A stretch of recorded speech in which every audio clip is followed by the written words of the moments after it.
પાટણ નગરપાલિકા ખાતે સર્વ ભરવાડ સમાજ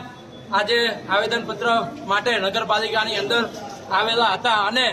વીર વિજેતા અણહિલ ભરવાડની પ્રતિમા જે વનરાજસિંહ ચાવડાના બાળ મિત્ર અને જેના નામ ઉપરથી અણહિલપુર પાટણ જેના નામ ઉપરથી પડેલ છે અને એ અણહિલ ભરવાડની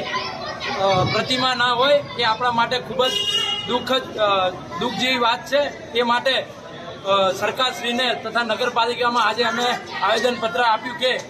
કે અણહિલ ભરવાડ વીર વિજેતા અણહિલ ભરવાડની અહીંયા પ્રતિમા બને અને